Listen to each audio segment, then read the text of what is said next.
Assalamualaikum warahmatullahi wabarakatuh. Perkenalkan, kami dari kelompok 7. Di sini kami akan mempresentasikan hasil dari diskusi kami dengan tema Sejarah Dakwah Islam di Malaysia. Sebelumnya, perkenalkan, saya Rizka Nurhanifah dengan NIM 211221094. Saya di sini bersama teman-teman saya. Yang pertama ada Ulfa Salsabila Hawina dengan NIM 211221086. Kemudian ada Desi Eka Rohmawati dengan NIM 21122210102. Kemudian yang terakhir ada Umu Aziza Azahroh dengan NIM 21122211110. Kami akan membahas beberapa topik. Di antaranya yang pertama ada sejarah awal masuknya Islam di Malaysia. Kemudian kita akan membahas para dai yang menyebarkan Islam di Malaysia. Topik yang ketiga kita akan membahas model dakwah yang digunakan di Malaysia. Kemudian topik yang keempat, kita akan membahas respon masyarakat terhadap dakwah di Malaysia. Kemudian topik yang kelima, kita akan membahas mengenai kesultanan atau kerajaan Islam yang berkembang di Malaysia. Topik yang keenam, kita akan membahas puncak kesuksesan penyebaran Islam hingga kemunduran di Malaysia. Kemudian topik yang terakhir, kami akan membahas faktor penyebab kemunduran Islam di Malaysia. Langsung saja kita mulai pembahasan materi. Kepada teman-teman, saya persilahkan. Sejarah awal masuknya Islam di Malaysia. Tidak ada dokumen yang lengkap mengenai kedatangan Islam ke Malaysia, menyebabkan munculnya berbagai teori tentang kapan dan dari mana Islam pertama kali menyebar di negara ini. Azmi misalnya berpendapat bahwa Islam datang pertama kali ke Malaysia sejak abad ke-7 Masehi. Pendapatnya ini berdasarkan pada sebuah argumen bahwa pada pertengahan abad tersebut, pedagang Arab Islam sudah sampai ke gugusan pulau-pulau Melayu, di mana Malaysia secara geografis tidak dapat dipisahkan darinya. Pada pedagang Arab Muslim yang singgah di pelabuhan dagang Indonesia pada paruh ketiga abad tersebut, menurut Azmi, tentu juga singgah di pelabuhan-pelabuhan dagang Malaysia. Sejalan dengan pendapat Azmi, Abdullah dan kawan-kawan menegaskan para pedagang ini singgah di pelabuhan-pelabuhan Sumatera untuk mendapatkan barang-barang keperluan dan sementara menanti perubahan angin muson. Ada di antara mereka yang singgah di pelabuhan-pelabuhan Tanah Melayu seperti Kedah, Terengganu, dan Malaka. Oleh yang demikian, bolehlah dikatakan bahwa Islam telah tiba di Tanah Melayu pada abad ke-7 Masehi. Pendapat ini masih sangat meragukan karena hipotesis tersebut terlalu umum dan dapat diperdebatkan. Hipotesis lain dikemukakan oleh Fatimi bahwa Islam datang pertama kali di sekitar abad ke-8 Hijriah atau 14 Masehi. Ia berpendapat pada penemuan batu bersurat di Terengganu yang bertanggal 702 Hijriah atau 1303 Masehi. Batu bersurat itu ditulis dengan aksara Arab. Pada sebuah nisan memuat pernyataan yang memerintahkan para penguasa dan pemerintah untuk berpegang teguh pada keyakinan Islam dan ajaran Rasulullah. Sisi lainnya memuat daftar singkat mengenai 10 aturan dan mereka yang melanggarnya akan mendapat hukuman. Selain itu, Majul mengatakan bahwa Islam pertama tiba di Malaysia sekitar abad ke-15 dan ke-16 Masehi. Kedua pendapat ini, baik Fatimi maupun Majul, juga tidak dapat diterima karena ada bukti yang lebih kuat yang menunjukkan bahwa Islam telah tiba jauh sebelum itu, yakni pada abad ke-3 Hijriah atau 10 Masehi. Pendapat terakhir ini didasarkan pada penemuan batu nisan di Tanjung Inggris, Kedah pada tahun 1965. Pada batu nisan itu tertulis nama Syekh Abdul Al-Qadir Ibnu Hashim Syah yang meninggal pada tahun 291 Hijriah atau 940 Masehi. Menurut sejarawan, Syekh Abdul Al-Qadir adalah seorang dai keturunan Persia. Penemuan ini merupakan suatu bukti bahwa Islam telah datang ke Malaysia pada sekitar abad ke-3 Hijriah atau 10 Masehi.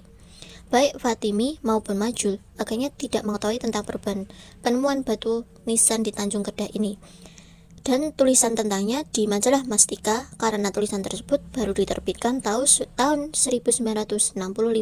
Sedangkan penelitian mereka masing-masing dihasilkan tahun 1963 dan 1964. Para dai yang menyebarkan Islam di Malaysia. Yang pertama, Syekh Tahir Jalaluddin. Yang kedua, Sidi Abdul Aziz. Beliau berasal dari Jeddah. Beliau adalah salah satu ulama yang mengislamkan pejabat pemerintah Malaka, Sultan Permaisura. Beliau merupakan raja pertama yang memimpin kerajaan Islam di Malaka. Model dakwah yang digunakan di Malaysia. Malaysia yaitu berdakwah dengan seni Islam. Islamic Art Museum Malaysia adalah museum sejarah Islam terbesar se-Asia Tenggara. Berbagai macam seni Islam dapat ditemukan di sana seperti masjid, Al-Quran, galeri perhiasan yang berasal dari seluruh dunia. Syekh Muhammad Al-Bukhari ingin menyebarkan agama Islam dengan seni, maka didirikan Islamic Art Museum di Malaysia. Dalam hal ini dapat kita simpulkan bahwa metode dakwah tidak harus dengan ceramah, menulis, mengajar, namun berdakwah dapat menggunakan seni Islam. Salah satunya adalah kaligrafi. Respon masyarakat terhadap dakwah di Malaysia. Respon Sultan dan rakyat Malaka yang antusias terhadap kedatangan Islam. Pada gilirannya, turut pula mengangkat posisi Malaka sebagai pusat kegiatan berdakwah. Selain rakyat Malaka menyebarkan dakwah ke luar negeri, banyak pula orang luar yang datang ke Malaka untuk menuntut ilmu. Sunan Bonang dan Sunan Kalijaga, dua ulama terkenal di Pulau Jawa, menamatkan pengajiannya di Malaka. Peran Malaka yang begitu penting dalam upaya Islamisasi makin berkembang setelah Sultan Muzaffar Shah yang berkuasa sekitar tahun 1450 menyatakan Islam sebagai agama resmi kerajaan Malaka. Sampai sekarang, perkembangan agama Islam di Malaysia makin bertambah maju dan pesat. Dengan bukti banyaknya masjid-masjid yang dibangun, juga terlihat dalam penyelenggaraan jamaah haji yang begitu baik, sehingga dapat dikatakan bahwa perkembangan Islam di Malaysia tidak ada hambatan. Bahkan, ditegaskan dalam konstitusi negaranya bahwa Islam merupakan agama resmi negara. Kesultanan Islam yang berkembang di Malaysia. Satu Kesultanan Malaka berdiri pada abad ke-15 hingga akhirnya runtuh pada abad ke-16. Pendiri kerajaan Malaka adalah Prameswara, seorang pangeran Hindu keturunan Palembang. Puncak kejayaan Kerajaan Malaka dapat diraih ketika dipimpin oleh Sultan Mansur Shah yang berkuasa antara 1459 sampai 1477 Masehi. Dua Kesultanan Johor adalah sebuah negara bagian di Malaysia yang diketuai oleh seorang menteri besar. Menteri Besar Johor saat ini dijabat oleh Hasni Muhammad dari UMNO di bawah Perikatan Nasional. Johor juga merupakan sebuah kesultanan yang di mana Sultan Johor saat ini adalah Sultan Ibrahim Ismail. Tiga Kesultanan Selangor adalah gelar penguasa konstitusional Selangor, Malaysia, yang merupakan kepala negara dan kepala agama Islam di Selangor. Raja saat ini Sultan Sarafuddin Idris Shah yang naik tahta setelah kematian ayahnya pada 22 November 2001. 4 Kesultanan Perak adalah gelar turun-temurun tertua di negara bagian Malaysia yang memerintah negara bagian Perak.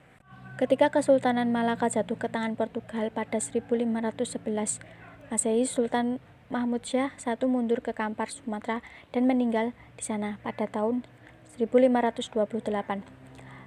Dia meninggalkan dua pangeran bernama Sultan Alauddin Riayat Shah II dan Sultan Muzaffar Shah.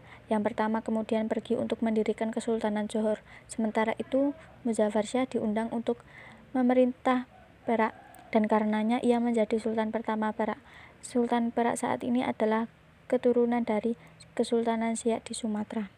Puncak kesuksesan Islam hingga kemunduran di Malaysia. Puncak kesuksesan Islam di Malaysia. Kejayaan Malaka dapat dibina lagi sedikit demi sedikit oleh Sultan Alauddin Shah I sebagai pengganti Muhammad Shah. Kemudian memindahkan pusat pemerintahan dari Kampar ke Johor atau Semenanjung Malaka. Sultan Alauddin Shah I dikenal sebagai Sultan Johor yang pertama dan negeri Johor bertambah ramai dengan datangnya para pedagang dan pendatang. Sampai sekarang, perkembangan agama Islam di Malaysia makin pesat, dan bukti banyaknya masjid yang dibangun juga terlihat dalam penyelenggaraan jamaah haji yang begitu baik. Dapat dikatakan, perkembangan Islam di Malaysia tidak ada hambatan, bahkan ditegaskan dalam konstitusi negaranya bahwa Islam merupakan agama resmi negara. Di Kelantan, hukum hudud atau pidana Islam telah diberlakukan sejak 1992.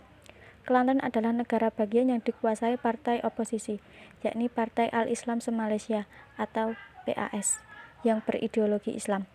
Dalam pemilu 1990, PAS mengalahkan UMNO dipimpin oleh Nikmat Abdul Aziz yang menjabat sebagai Menteri Besar Kelantan.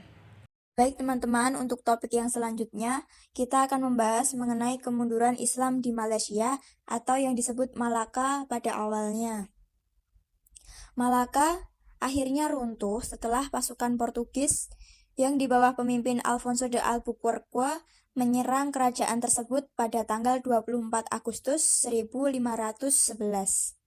Malaka yang kala itu dipimpin oleh Sultan Muhammad Shah pada tahun 1488 hingga tahun 1511 akhirnya tak berdaya atas serangan dari bangsa Portugis tersebut. Kekalahan tersebut merupakan puncak dari keruntuhan kerajaan yang sudah mulai tampak sebelumnya.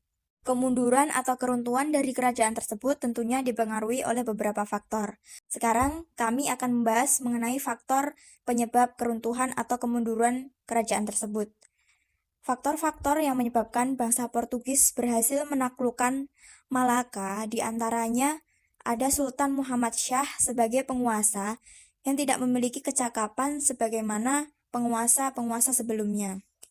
Kecakapan ini terutama dalam regulasi perdagangan. Sebagaimana kita tahu bahwa kerajaan Malaka ini berada di jalur perdagangan global yang mestinya dapat memainkan peran sebagai penghubung Syah Bandar. Kemudian faktor yang lainnya ada terjadi pertikaian antara bangsawan serta ulama yang melemahkan internal kerajaan tersebut. Untuk faktor yang lainnya juga ada lepasnya beberapa wilayah-wilayah yang sebelumnya berada dalam naungan kerajaan Malaka. Baik teman-teman, sekian presentasi dari kelompok kami. Kami mohon maaf yang sebesar-besarnya apabila ada kekurangan dalam perkataan. Bagi teman-teman yang ingin menanggapi maupun memberikan pertanyaan, kami persilahkan melalui forum diskusi yang telah disediakan di aplikasi Sikulon. Terima kasih. Wassalamualaikum warahmatullahi wabarakatuh.